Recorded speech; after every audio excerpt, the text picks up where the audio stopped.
What if we had a big pause button in our life? Wouldn't that be sweet? You know, in those moments like you got that big presentation and you wish you just had like 2 more minutes or 2 more hours or like 2 more weeks, if we're honest, right? To just pause and kind of get better prep for it, or when things are just kind of swirling around us and we could step back, you know, just hit that pause button where the kids are just like, Mommy, and just be like, right?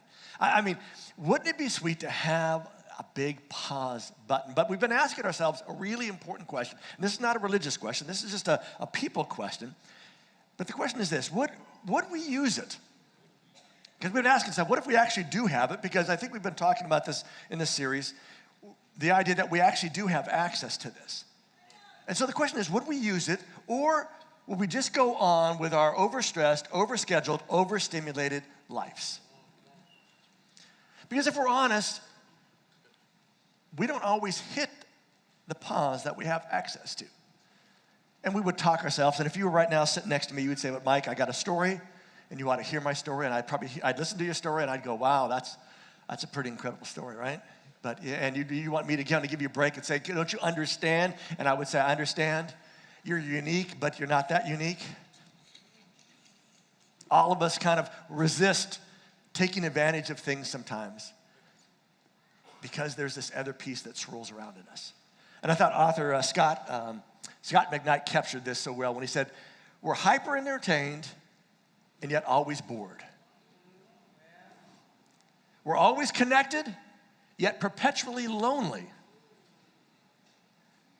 We're always busy, overwhelmed, and exhausted, even while we feel we're still falling behind. I mean, you can't say any better than that, right? Capturing those dichotomies that we all live with, right?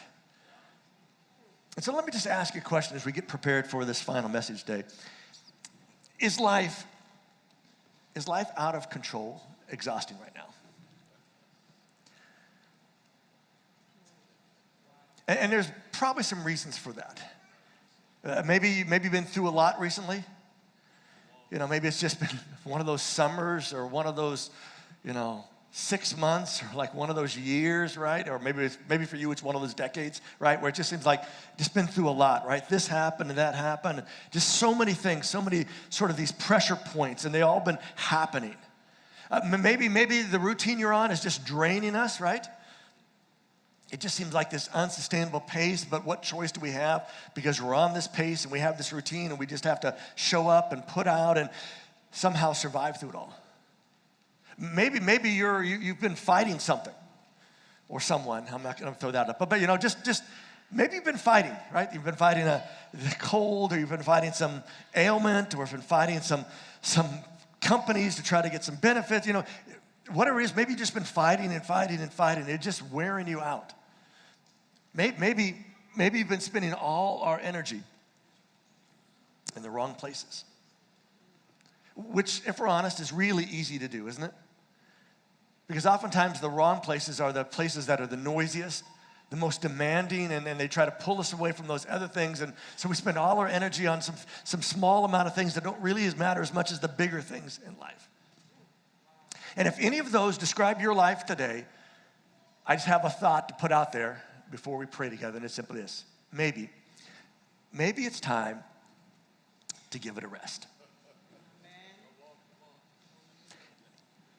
And what if that's possible? What if there is that big pause button in all of our lives that we could reach out and push? And it's always the same question. And it's the same question for me. It's the same question for you. It's the same question for all of us. Would we take advantage of it? Or would we hold back and just go on with our over lives, right? Overstressed, overwhelmed, over busy lives. So before today, we look at a day in the life of Jesus where he actually talks about this idea of a pause that's even more bigger than just a pause in a day, but a pause in a whole different way is how we approach life. I want to invite you to bow your heads and let's pray one more time together, right?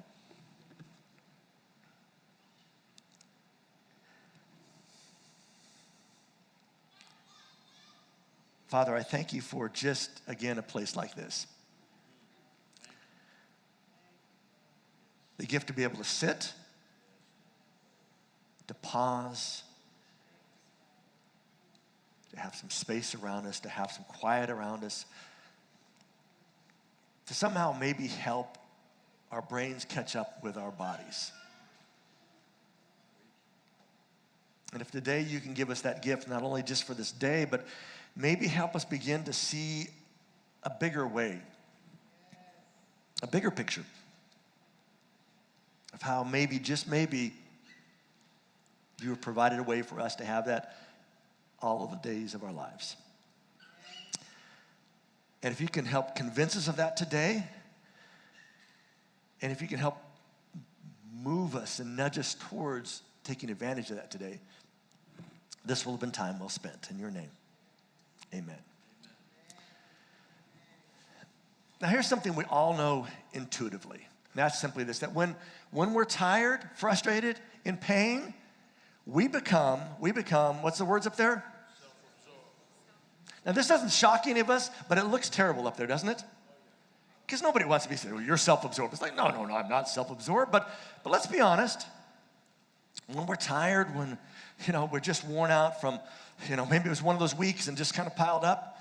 Maybe we're frustrated, and frustration has turned in not just a thing over one thing, but now it's like become just the way we live our lives. We're always like operating on frustration. Well, maybe it's pain. Maybe it's this internal pain. Maybe it's a physical pain. Maybe it's a mental pain. Maybe it's emotional pain. We all know what happens. We all become self-absorbed. And we all know the symptoms of this, right? It's hard to focus. Now let's not talk about ourselves. Let's talk about other people, because that'll be easier, right? But you know how other people are when they're self-absorbed, right? They seem like you're there, you're in the meeting, and it's like, hey, are you with us? Are you paying attention? It's your turn. And then it's like, why can't you focus? Right there, they got this thing going on, and they're so self-absorbed in their pain and in their frustration and their tiredness. It's all there. Another thing we do is we talk about it. But again, let's talk about other people. You know how they always talk about their stuff, right? In fact, they talk so much about their stuff, it's like, give it a break, right? Because this is how it typically works. What's going on? I don't want to talk about it. But man, let me tell you something. Right? Because when we're self-absorbed, it gets absorbed in us, and then it just sort of leaks out. It just comes out because we're so much into this moment, and we can't seem to get away from it. And to make matters even worse, we make self-absorbed decisions. Because again, we're trying to get out of this pattern of being tired and being frustrated and being in pain. And so we begin to make some decisions, not long-range decisions, not big-picture decisions, but decisions just based on the self-absorption we're in the moment. Now the flip side of this, we've talked about all those people. Let's talk about us who are healthy, all right? Now, when we're healthy, we're able to see things that we couldn't see before. Have you noticed that? That like when life is kind of going smooth, all of a sudden it's like, wow, I never noticed that before, right? Well, I understand how that works now, right? But in the midst of it, it's like, I don't see that, right? Not only can we see things that we couldn't see before, we're able to hear from people we couldn't hear before. Even though they were saying it before, it's like it just went over our heads because we were like, we were just kind of in this focus and out of the focus and missing all the stuff that's happening. And even maybe the best part of all this is that we're able to make better decisions. We're able to make better decisions because we're not self-absorbed. We're not in that pain and in that frustration, in that tiredness that goes on. And let me ask you a really important question. What if our self-absorption is absorbing us right now?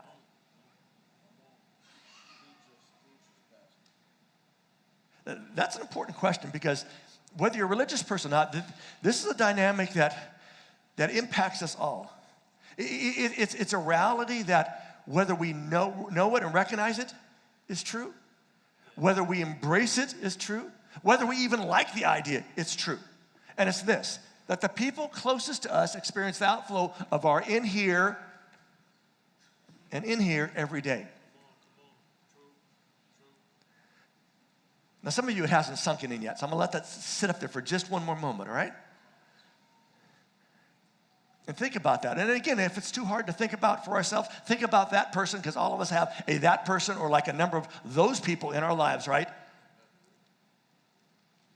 Who we've experienced the outflow of in here like every day, right? And when we don't experience peace, here's the scary part, they don't either. And what if? What if we need to learn to pay attention to what's in here to have peace in here? Which is another reason we at times are a little slow to press that pause button. Because as tired and as frustrated and as worn out and as crazy as life is, when I press that pause button, you know what I have to face? Me. And as much as I love me some me, I'm not always good to think about some me. Because then I begin to think about lots of stuff, and it's just easier sometimes to avoid and to have a great excuse for avoiding the things, right? Because I'm just really busy right now. I'm going to get to it. That's what we all talk about. I'm going to get to it, right? I just don't have time right now. And the reality is, we don't want to make time, because if we're like there in that moment, we got to pay attention to what's in here, to have peace in here. I'm not so sure I want to go to all that effort and work, because it's kind of ugly in there. And it's kind of complicated, and things aren't where they're supposed to be, and it looks just like this. It looks like my room when I was a high school student, when Mom would open the door and just close the door. And just say, have at it, right? But the great thing for us is that there's a day in the life of Jesus where some things happen that set the stage for us to hear about this idea of having peace, but not just peace in general, but actually peace in here and in here. And so we're going to go to it. It's found over in Matthew chapter 11. And Matthew, again, is one of Jesus' closest followers. He's one of the guys who's an eyewitness to all the stories about Jesus' life from when he begins to follow him. And on this particular occasion, he sets the stage of what's going on. And so this is a little ways into Jesus' ministry, and he writes these words. He says, John the Baptist was in prison. Little quick backstory, John the Baptist is related to Jesus. He's like a cousin of Jesus. He has come. He's sort of been making this big splash. He's made a name for himself. And he's made a name for himself because he's a strange dude. He kind of wears funny clothes. He kind of lives out in the desert away from everything. He eats a weird diet. He eats locusts dipped in honey, which in my mind is the only way to make locusts taste good.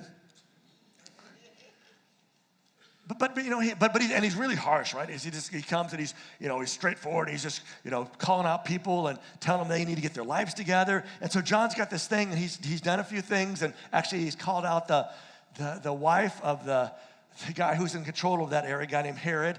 He actually married his brother's wife, took his brother's wife away from his brother, and she actually happened to be their niece. So it's a whole crazy story. And John's basic point is, this is not right, folks.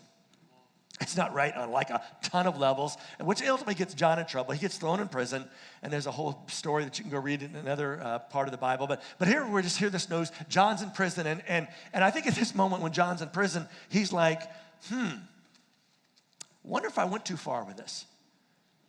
Because seems like the first time he's actually been arrested. I'm sure he's been threatened before, but now he's like in, and it's not a great place to be. And he's sitting there, and he's thinking about all the stuff he's done. And he's had moments when he's been clear on what his purpose was, what his message was, the fact that he's leading the way for setting the stage for Jesus. But now he has that thing that makes us all uncomfortable. He has time to sit and to think. Especially sitting and thinking in a place that we don't want to sit and think. Prison, right?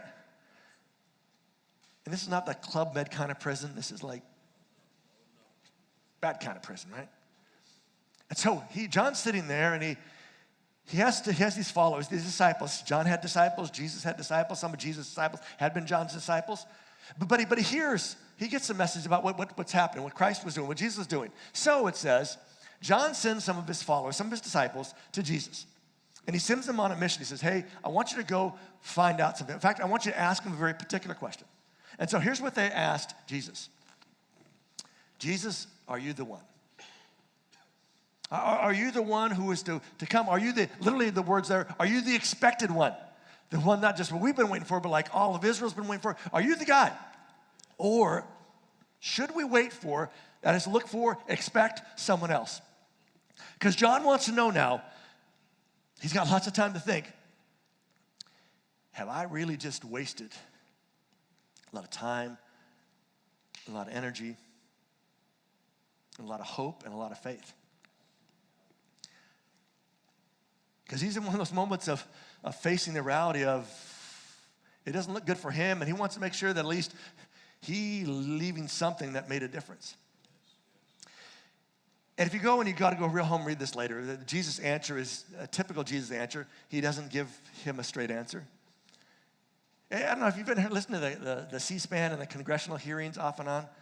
If you haven't, good for you. I just listen to them while I'm traveling to places. Sometimes it's a commercial on the news station. It's a commercial on the sports station. I'll see what's on there.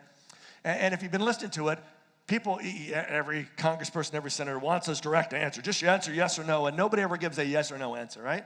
You notice that? But Jesus was kind of that way. He was like, hey, here's what I want you to do. Go back to John and tell him. And they're thinking, tell him yes, no. Tell him what you hear and what you see. Tell them the stuff you're hearing from me. Tell them the stuff you're hearing from other people. Tell them the stuff you see. Tell them the people that you're seeing get healed. Tell them to see the people that all of a sudden have hope for the first time in a long time in their lives. Tell them how the people are responding. Go back and tell him that. That's what Jesus leads when to go back. And Jesus knows something so important. That here's John with so much time on his hand, and he's come to this place, this moment of doubt, right? And Jesus knows that while he could say yes or no, yes is the answer, by the way. What John needs is a chance to come to that conclusion on his own. Because rather than having somebody tell us something, it's better for us to come to that conclusion on our own. And then Jesus knows how that's going to sink in. And so the guys go, and Jesus then turns to the crowd who's been hearing this overchange, because everybody knows about John. Everybody knows about Jesus who's in this crowd. And so Jesus then says, hey, it's an interesting situation.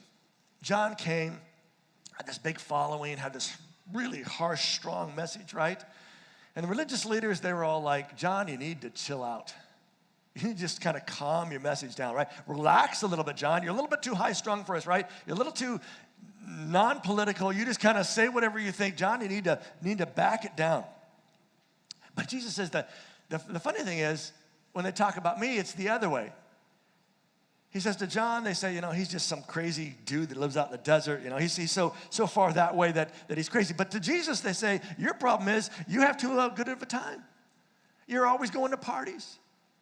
In fact, they say, you drink too much, you eat too much, you hang around with the wrong people. Jesus, you need to up your game. John, you need to kind of back it back down. And Jesus says, this is the crazy thing about this whole thing. Because Jesus will go on and say, listen, folks, you have some issues here. And Jesus sort of just blows it all out. Go home and read this. But he basically says, listen, you keep asking for more. And I've done a lot.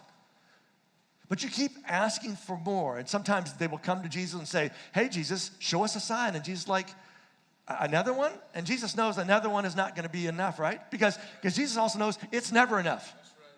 That for some people, it's just never enough. Do this, and you keep doing it, and it just keeps pushing out.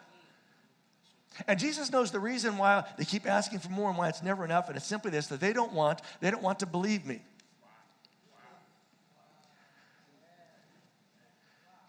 In fact, Jesus says, listen, and he pulls out a couple of examples from hundreds, if not thousands of years before to these devout religious people. And he says, listen, it's in these two towns, Tyre and Sidon, these notoriously wicked cities.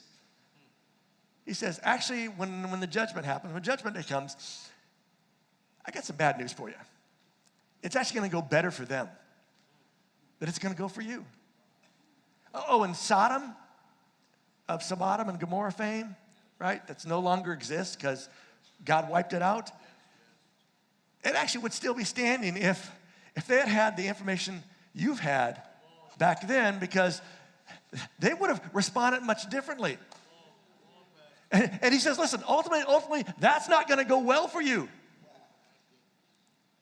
And Jesus is helping them face a harsh reality now, so maybe they don't face a harsh reality later. But then he ends that section by simply saying, fortunately, not everyone is that way. In fact, here's what he says. Matthew says that Jesus says, I thank you, Father. And this is not a prayer, he just says it out loud. I thank you, Father, Lord of heaven and earth, because you've hidden these things, the idea of respondents, from the people who are wise and learned. And Jesus isn't like taking pleasure in the fact that people aren't ready. He's just saying, I recognize that, I'm thankful that at times the people that are looked up to, that are smart and learned, that everybody wants to follow because they're smart and learned, who rely on that so much, that sometimes gets in the way. But I'm thankful, Father, that doesn't get in the way of everybody because you've revealed them, these ideas that we've talked about, to those who are like little children. Now,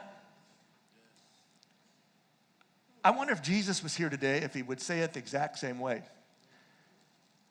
Because if he said, listen, those of you who are smart and learned, you got an education, bad for you.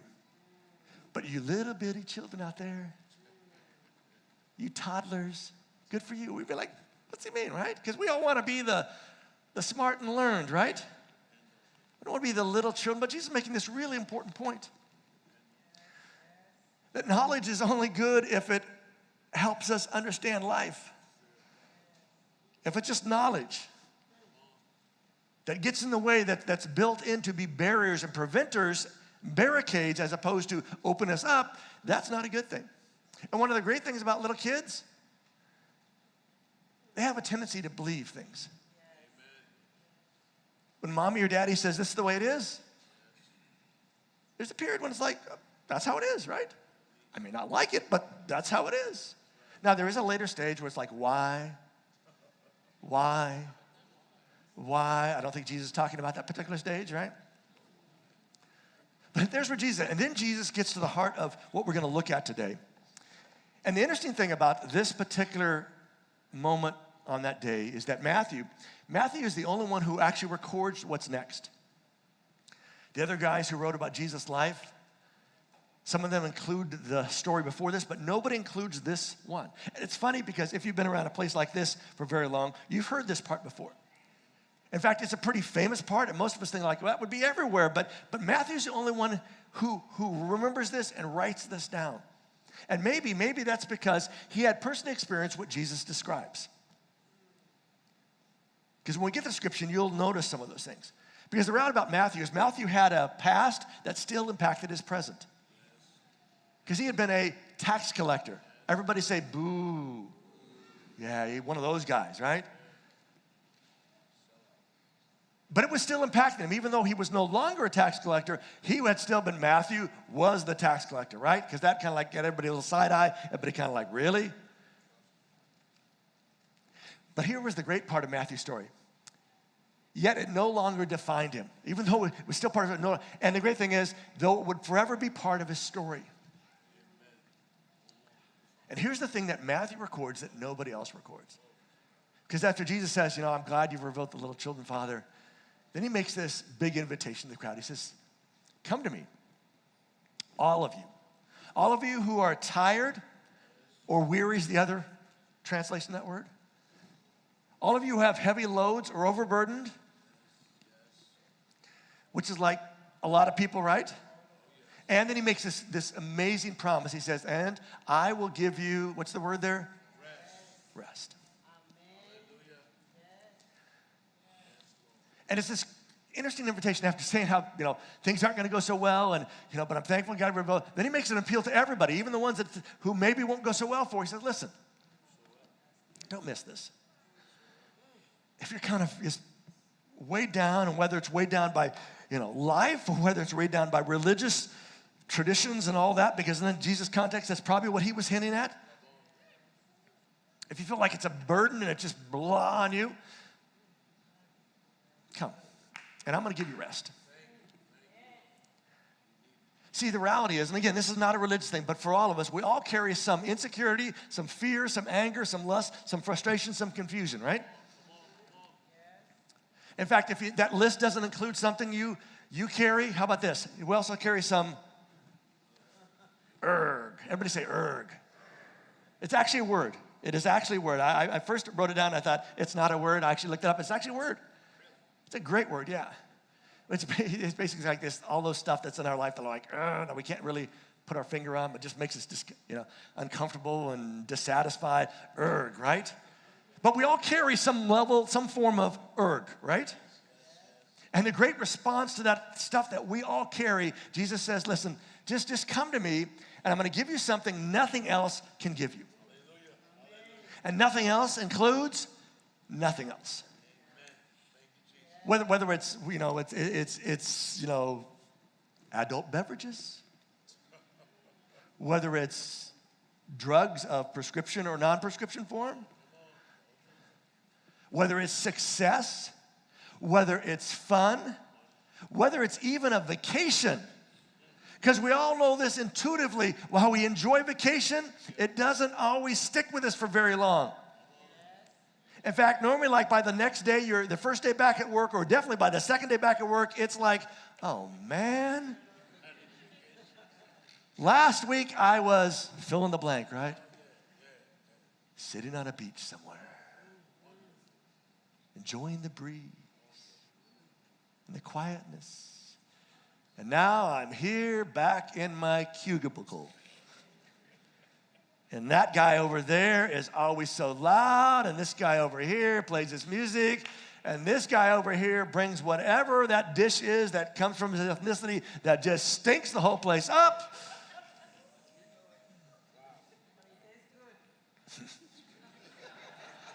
I hope it tastes good. But Jesus says, listen, all that stuff, just come to me.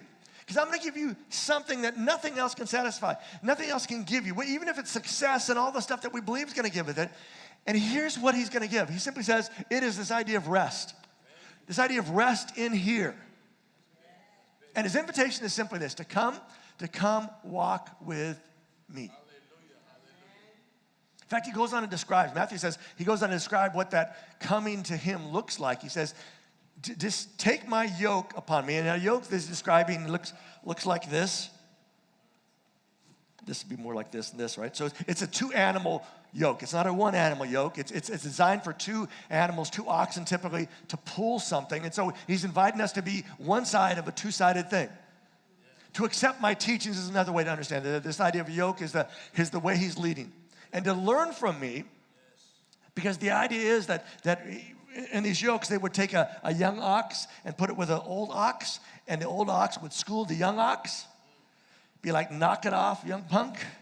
We're going left. Don't be fighting me, right? We're stopping now. We're walking. It's that whole idea. We're going to get the pace of life together. We're going to get this rhythm down. And once we get the rhythm down, life goes better for both of us. But there's a because up there. Take this yoke, learn from me, right? Because, and Jesus says something that may catch you off guard if you've ever heard this part before. He says, because I am gentle and humble in spirit. I'm humble in my heart. Which for some of us, that's kind of like our go-to picture of Jesus. But some of us are like, that's not the, Jesus, God. I've heard other stuff about Christians, right? And if Jesus is that way, how come his followers isn't more like that? That's a whole other series. I just threw that one in for free. I think Jesus is simply saying this. Just learn from me. I'm not here to force or manipulate you. Not my role. I'm just here to invite you to go on a walk with me. I'm right next to you. We're going to figure this thing out. There'll be moments when you want to go that way, and I'm going to say, we're going this way. There'll be moments when we're going to stop, when you kind of think you ought to keep going, and I'm going to say, no, it's good for you to stop at this moment. It's a time to put our heads down and pull. It's a time for us to stop and eat some grass and to drink some water and to get some rest But the great thing about this whole invitation of him being, gentle and meek, Jesus says there's something else. And I love this part of the story. He says, and you will find rest, not just rest as he said before, but you will find rest for your lives, for your souls. And here's my question for all of us. What if soul rest is different from rest? Because I think Jesus says it is. There was a Facebook post I saw on one of your Facebooks, because I do see your Facebooks. But I thought it captures this so well. It said there are two types of tired. One that requires rest and one that requires peace. Right? And I think that's the kind of rest Jesus is talking about now when he says, I'm not just going to give you rest. I'm going to give you soul rest. Some kind of peace in here. Because here's what we know, and again, this is not just a religious thing. All of us know this, that we know that when we're good in here, it changes out here, right? We've all noticed that, all seen that. And this now we don't have to talk about somebody else because this is a good thing, right? When life is going good, we're just better to be around. More pleasant. Because stuff is good. But there's a flip side to that, right? And when we're not good in here, it impacts out there, right? It has to. Let me ask you another question. What is it that keeps us in those moments where we resist rest? Because let's be honest, we all at times resist rest. Especially the rest that Jesus is talking about. What is it in those moments that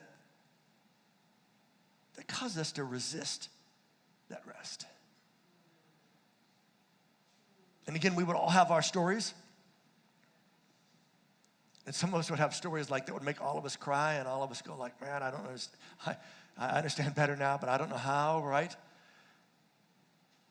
But what if what we give up in those moments cost us more than just that moment?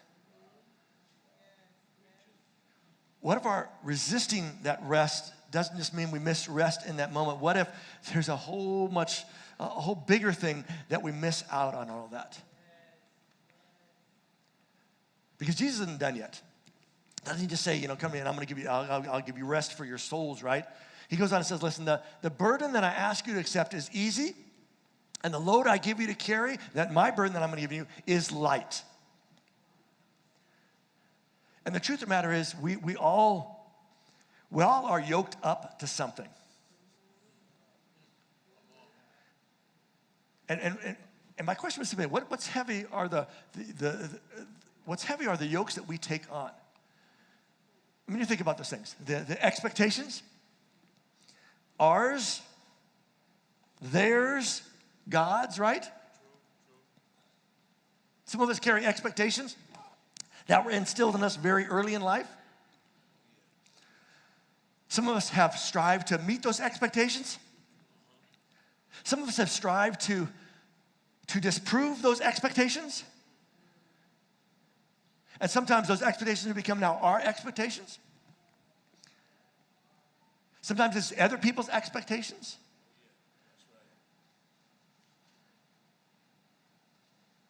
You ever do anything not because you want to do it, but because it's expected of you to do? And for some of us, that's like a much bigger part of our life. And sometimes it's at least our understanding of God's expectations on us.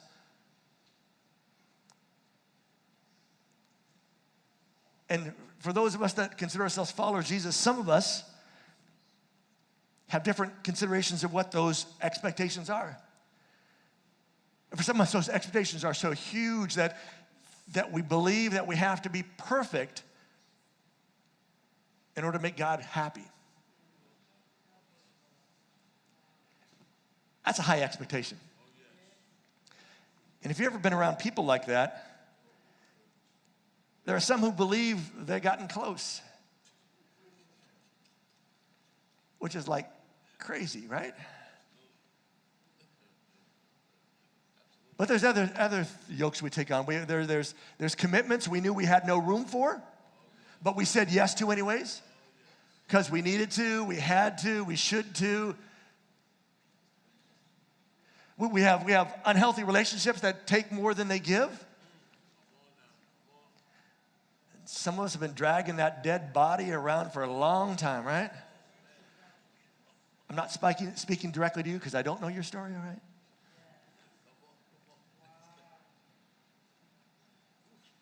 We have non-life-giving activities that occupy us. This weird yoke that we carry that doesn't do anything for us, but we just kind of like dragging it around because it gives us something to do. We have things, yokes that never produce what our souls crave.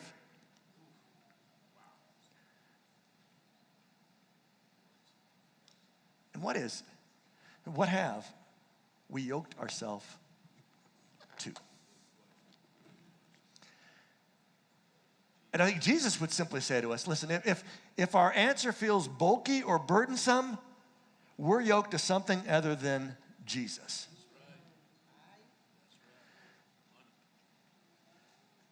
Now, to be fair, some of us right now are thinking this word. Everybody say it out loud when I show it. Ready? 1, 2, 3. Say it like you mean it. Like, hold on, Mike. Ready? 2, 3. There we go, right? Wait, hold on here, right? Wait. Because now we're thinking about this, and we're like, okay, Mike, you painted this great picture of Jesus, everything's easy and light, but hold it here. Let's think about the thing Jesus asked us to, right? He asked us to give sacrificially, right? That is light, because it lightens my billfold, but in my bank account, but, right? Or he asked us to love those who are difficult to love, or sometimes impossible to love, right? He asked us to forgive when we've been betrayed. And that is our question, right? How in the world is that easy and light? Because I want to be fair here. I don't want to just put out the glassy thing that says everything's going to be great and wonderful. And we're like, hold it here. I mean, we are yoking up with Jesus, right? There's this idea we're going to go together, and our job is to kind of follow where he's leading here. So there is this moments when it may feel a little heavy. But how? How is that light and easy when it has all these expectations, all these requirements, all these things that Jesus said he wants us to do and live out? And the response is this. What if this is about a different perspective of rest and of burdens? What if it's not about obligations, but responding to an invitation to trust Jesus, not just believe facts about him? An invitation to not carry it all by ourselves. Because isn't that the piece that we get weighed down, is that I got to do all this stuff? Yes. That I have to do this because he's asked me to do it, so I have to do it because Jesus said I have to do it. I don't want to do it, but I'm going to do it because I have to, right?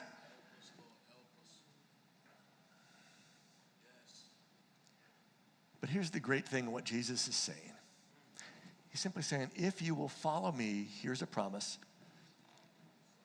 You will find rest in here and in here.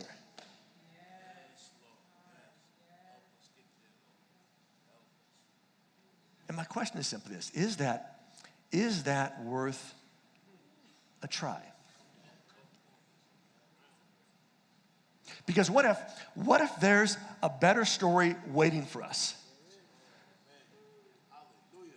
A story that looks different because it feels different? A story that comes from a place of peace as opposed to trying to find some peace in a very hectic, busy, crazy life? Because for me, the great part of the story that sometimes gets lost in the story because we want to think about the light and heavy stuff and all the obligations and what that really looks like is simply this, that we aren't left to struggle alone.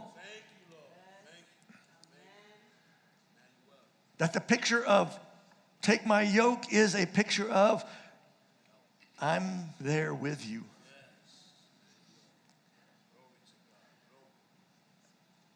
But again, to be fair, there is a catch. To which some of you are thinking, like, I knew there's a catch. There's always a catch, these lousy Christians, you know? And this just comes from what Jesus said. And the catch that he says, and he's upfront about it, he said, listen, we have to move towards him. The very first word, remember what it was? Come. The very first word was? Very good, you remember it. But right, to come, this idea that we have to move towards him. It isn't like he's going to come over, grab us out of our chair and say, okay, now we're going, right? This is not a force thing. This is a, I need this thing, and so I'm going to take a step, right? And what that step looks like is just that. It's a lean towards, it's a direction towards. I don't know what next week looks like. I don't know what next month looks like or next year looks like. This is just about right at this moment, taking a move towards Jesus. And the second catch that he mentions is this, that we need to link up with him. This isn't just like come and watch him run circles with that yoke on, right? It's like, no, come hook up with him and do the circles with him. And lastly, he says we need to learn from and keep pace with him. And the great thing is, if you think about this yoke, right? If the one knucklehead, that's us, the one knucklehead ox is dragging its feet, right? It's making the other one do some more work. So the other one may slow down, may actually stop. May have to stop to kind of have one of those momentary talks that sometimes the little knucklehead oxes need at times. To remind the little ox that we can do this the easy way, or we can do this the hard way, right?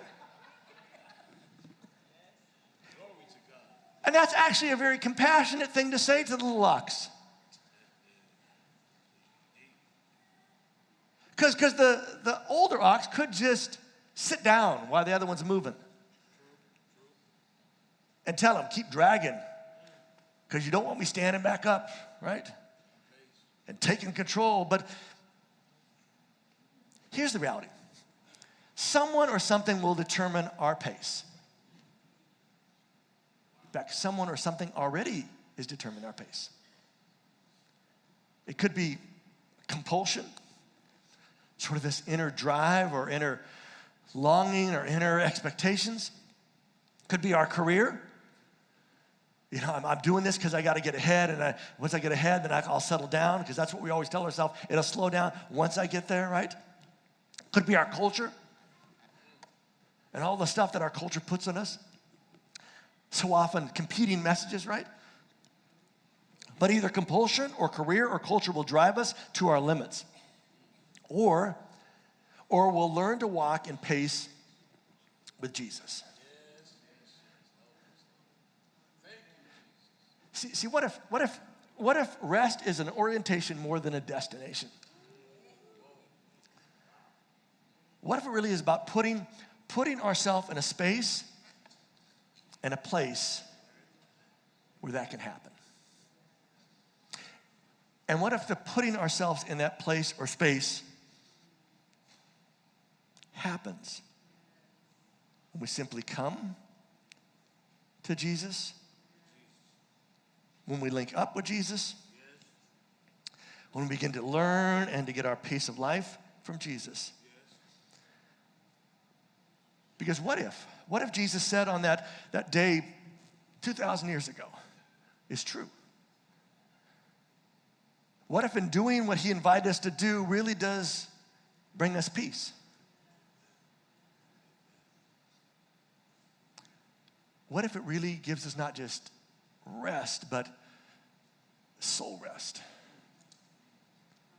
The peace to be able to live not just with our surroundings, but even to live in our own heads and in our hearts.